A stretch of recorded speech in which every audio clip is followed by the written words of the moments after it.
A continuación, la corrupción.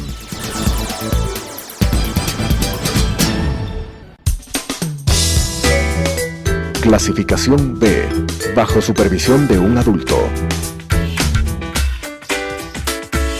Son de exclusiva responsabilidad de sus autores y de quienes intervienen en ellos.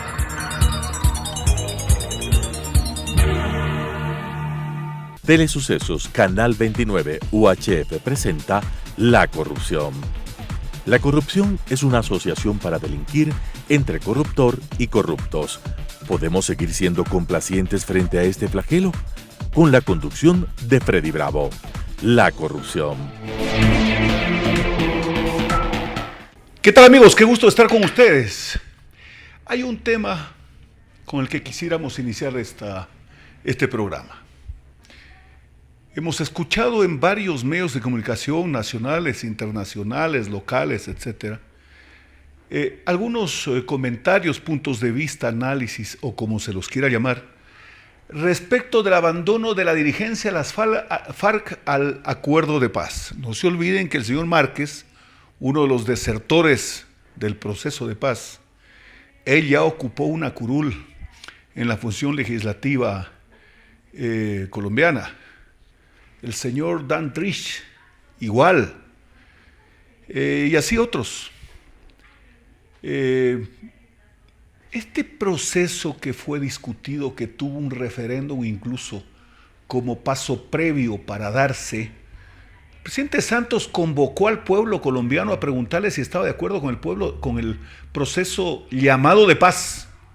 Porque pues eso de llamado de paz lo digo solo medianamente interpretando lo que ha ocurrido, tan frágil, por usar el término fragilidad, tan frágil, insisto, que duró unos pocos meses.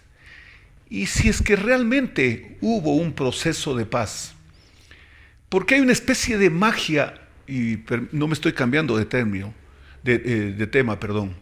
hay una especie de magia, de mafia también. Pero lo mágico, entre comillas, es que precisamente los aliados fundamentales de las FARC son los cubanos, los Castro. Ya no hablemos de los cubanos, hablemos de los Castro. Y de pronto se convierten en mediadores, ¿qué les parece? Bueno, eso ya es como si en un conflicto entre Costa Rica y Panamá, el mediador es un panameño o viceversa. No tiene sentido. Tendría que ser por lo menos un nicaragüense, pues. ¿Les parece bien? Volviendo al tema del llamado proceso o acuerdo de paz que explotó.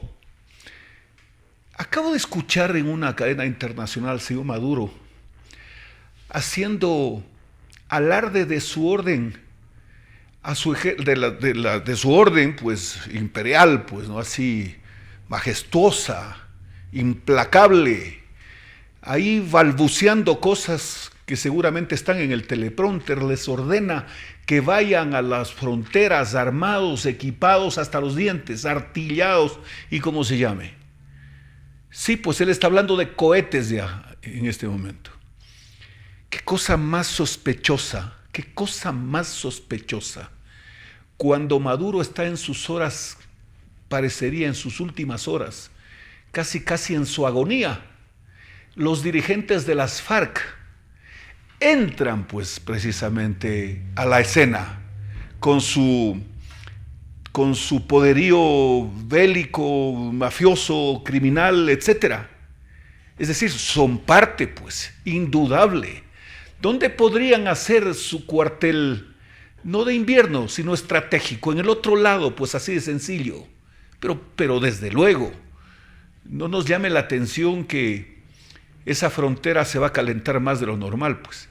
Pero volviendo más de lo común y corriente, digámoslo así, porque nunca va a haber una normalidad en el calentamiento de un sector fronterizo. Pero yendo al tema, además, imagínense ustedes que no es, pues, imaginemos mejor juntos, ¿será que las FARC atentan exclusivamente contra la desestabilización del gobierno colombiano? y de sus instituciones. No, señor. No, atentan contra la desestabilización regional. Porque por supuesto ellos están medio saludando desde lejos el supuesto retorno de los Fernández al poder. Hace pocas horas a doña Cristina le encuentran una cantidad de propiedades no declaradas, pero eso es nada, lo que le encuentran es absolutamente ínfimo respecto de lo que realmente levantaron los Kirchner, que era criticado por el señor Fernández, que hoy es su aliado y su candidato. Ayer nomás veía en una cadena argentina algunos datos históricos de lo que fue el kirchnerismo y el enfrentamiento que tuvo Fernández con los Kirchner, y hoy están pues tomados de la mano. Por ahí hacían una especie de parodia en el sentido de que le preguntaban algo a él y él decía: voy a preguntar a Cristina qué contesto. Y de pronto lo sacaban a él en un viaje a Europa a dar clases, y eso quiere decir pues de que quienes manejan la campaña son precisamente los Kirchner. Pero volviendo al tema de las FARC, el tema de las FARC no es una amenaza para Colombia, es una amenaza para la región. Nunca, al parecer, nunca estuvieron realmente dentro del concepto del proceso de paz. Porque mientras ellos estaban en la Asamblea, en el Parlamento mexicano, mientras estaban ellos ahí, con una curul otorgada como, yo no sé, pues, como premio, como concesión, no sé de qué forma, en la Asamblea, en el Parlamento colombiano, mientras estaban ahí, Petro hacía lo suyo en las calles. Esto habría sido de un alto riesgo. Por suerte, creo que lo que está dándose este instante obligará definitivamente a que el tema ese país lo trate, y tendrán pues sus planes estratégicos como para ir a fondo a lo que crean ellos deben ir, y nosotros y los peruanos y los venezolanos, cuando ya salgan de esta aventura madurista absolutamente no solo ineficiente, pues miren ustedes, tampoco me estoy saliendo del tema, la señora Bachelet, que es del mismo grupo, digámoslo así, si hacemos alguna comparación ideológica, que ellos mismos la usan, ni siquiera yo la estoy inventando, ni mucho menos. Dice la señora Bachelet, hace pocas horas, hace una declaración que está en este momento ya en todas las redes sociales, las agencias internacionales de prensa, en los noticieros internacionales, en Europa, en América del Norte, etc. Dice la señora Bachelet que la presencia del señor Maduro y su gobierno tiene prácticas de ejecuciones extrajudiciales. Ese es el término que usa. ¿Cuál es el término? Son ejecuciones criminales, son actos criminales. Están matando a adversarios políticos. Cuando vemos eso y de alguna manera nos sentimos obligados a echar un vistazo al tema de la OEA, cierto es que el señor Almagro ha hecho presentaciones frontales, pero ya en el quehacer mismo del organismo internacional, como por ejemplo activar la Carta Democrática o cosa parecida, pero tomar decisiones que sean mucho más severas, porque está un gobierno desde el poder asesinando a la gente. No, pues la libre determinación de los pueblos es un asunto que el Ecuador lo hizo explotar con la doctrina Roldós, porque cuando se trata de derechos humanos y de la vida, no puede esperarse pues que realmente el poder cumpla con su protervo y su perverso su accionar en el sentido de ejecutar a la gente.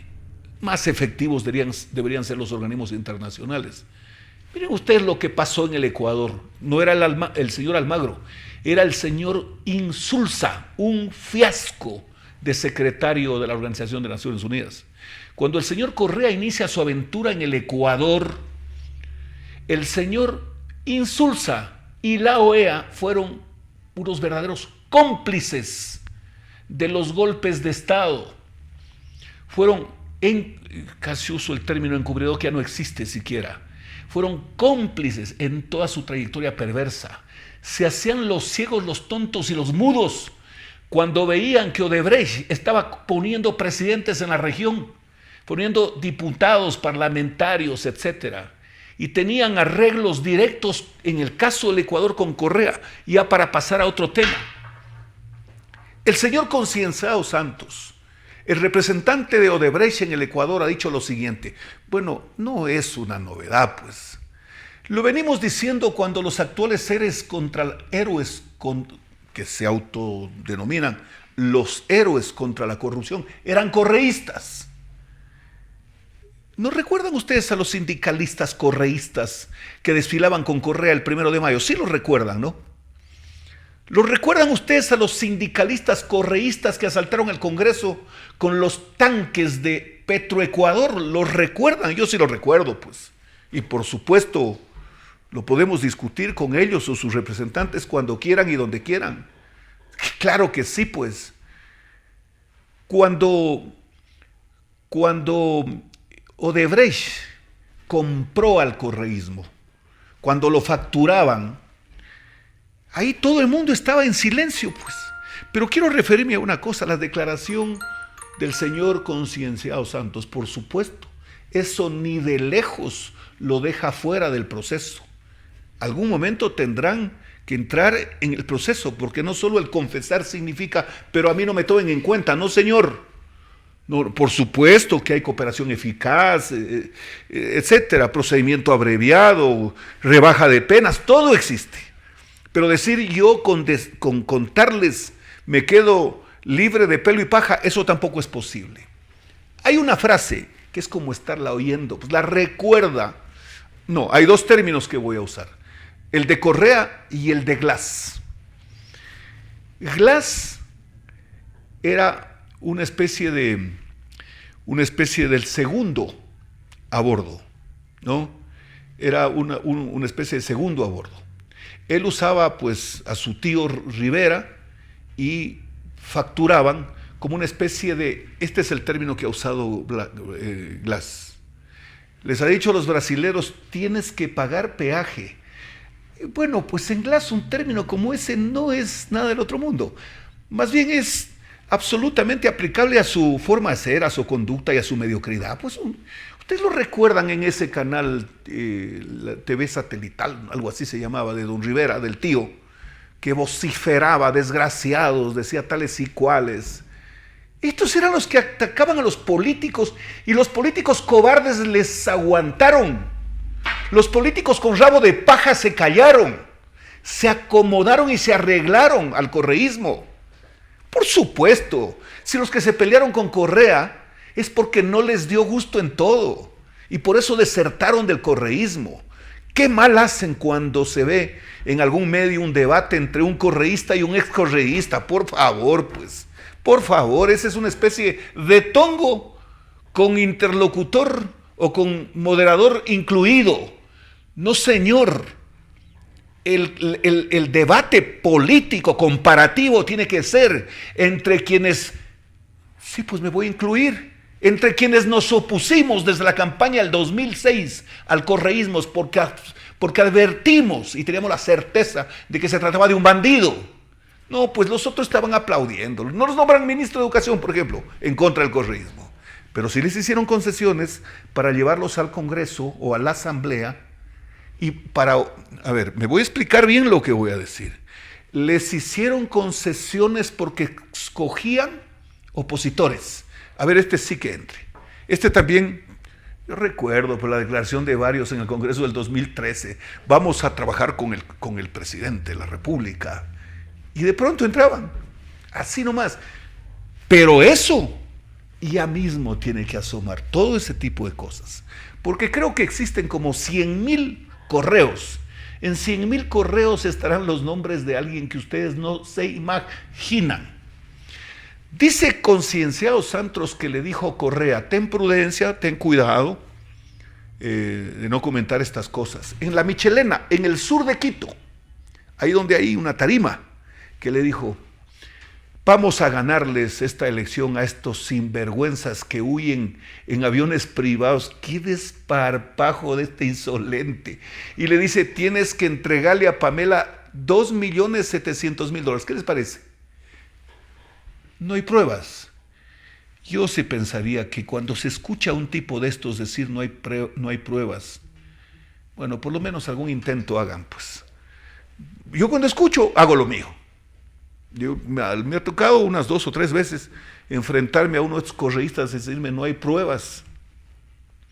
Y claro, pues ha recibido una respuesta como es obvio, y así debería ser. Pero hay gente que le consiente, hay gente con criterio. Yo entiendo que es una avalancha brutal, pero hasta hoy pues existen. Otra cosa que he escuchado en algunos medios. Dice: el correísmo tiene todavía una importante adhesión. Pregunten si Hitler tiene una importante adhesión hasta hoy. Pregunten si el señor Saddam Hussein tiene una importante adhesión hasta hoy. Pregunten cuántos quieren a Noriega. Pregunten cuántos quieren a Somoza. Peor este momento frente al matrimonio de la señora Murillo y el señor Ortega. Esos sí son tal para cual, pues. Dios los cría y ellos ni tontos, porque son hasta repugnantes. Pregunten si no quieren a Stroessner. Sí, pregunten. ¿Cómo es que aquí descubrimos eso de que el correísmo tiene seguidores? ¿Cómo que tiene seguidores? Si los tiene hay que enfrentarlos, pues. Enfrentarlos democráticamente. Cuando se presenten en un proceso electoral hay que darles contra sus tesis. Para usar un término adecuado para la pantalla, hay que enfrentarlos con fuerza. No son más que vulgares cómplices. Están pintando las paredes. Vuelve Correa. Les sugiero, yo voy a tomar por lo menos en algún sector de la patria, en mi tierra, un spray. Vuelve a la Tacunga. Sí, pues. O cuando diga vuelve, ponerle devuelve. Esa es una forma absolutamente, yo creo que digna, pues, de quienes creemos lo contrario y quienes estamos en contravía a lo que ha sido esta avalancha mafiosa y corrupta. Así que, estimadas amigas y amigos, no creo que a estas alturas, después de lo que el señor Concienzado relata, le pide al señor Concienciado Santos Correa y le dice: mira, vamos a ganar las elecciones. Y le pide una cantidad de dinero. Por otro lado, el señor Rivera decía: tengo que ponerte un peaje. Y bueno, si los dos hacían eso, ¿y el resto? Que eran santos obedientes, ¿quién les puede creer? Pero hay un asunto. Esto lo voy a decir como un supuesto, pero tiene una carga de lógica que no amerita pues mucho esfuerzo. Correa pedía plata a los contratistas para la revolución. ¿Estamos de acuerdo? Y no les extrañe que más temprano que tarde, a través de su cuenta de Twitter, satrapilla de Twitter que pasa por los tejados de los áticos. No, la frase no es mía. La frase está en la revista Vistazo. Es del Contralor de la República. Satrapilla, digo, más temprano que tarde dirá, bueno, y lo puede decir así. Cuando encontraba una cuenta del señor Pinochet, él dijo que en algún banco internacional, o un banco suizo, si no me equivoco, él dijo que eran dineros que habían colaborado algunos sectores en Chile porque era necesario para la guerra contra la izquierda. Así lo dijo el señor Pinochet, ni siquiera estoy haciendo mías las palabras, pero que era necesario tener recursos porque el otro lado, el castrismo, etcétera, tenía mucho dinero para enfrentarlos. Pronto está el día en que Correa diga: ¿qué delito he cometido? Si estábamos peleando, no él va a decir contra el narcotráfico, sino vean, ¿Cuántas toneladas de drogas se capturó en nuestro gobierno? Sí, lo que ocurre es que pasaba por toneladas porque cuando estaba la base de Manta no podían pasar por toneladas. Así de sencillo. Entonces la operación es, quitamos la base de Manta, lo sacamos del Ecuador bajo la premisa de que este es un país soberano. Esa es la soberanía que buscaba Correa. Entonces, regreso al tema. Seguramente va a decir, nosotros hemos pedido colaboración y la gente ha venido a colaborar con un proyecto que significaba construcciones, progreso, dinero para la gente, puestos públicos, puestos privados. Nada más dinamiza la economía que no sea la construcción de vías. Ahí trabajan carpinteros, trabajan talabarteros, trabajan carretilleros, maquinistas. ¿Qué no puede decir? Es decir, nosotros contamos con la colaboración. El sector privado colaboraba con nosotros, los contratistas colaboraban con nosotros. ¿Dónde está el delito? Recuerden ustedes que pronto dirá eso, Lo que ocurre es que lo que hay que procurar y ojalá lo más temprano posible es determinar entre lo que era supuestamente para las campañas y lo que era para el bolsillo. Con eso me quedo. Señoras y señores, qué gusto haber estado con ustedes. Nos vemos la próxima semana. Las opiniones vertidas en este espacio por la producción y dirección del programa son de exclusiva responsabilidad de sus autores y de quienes intervienen en ellos.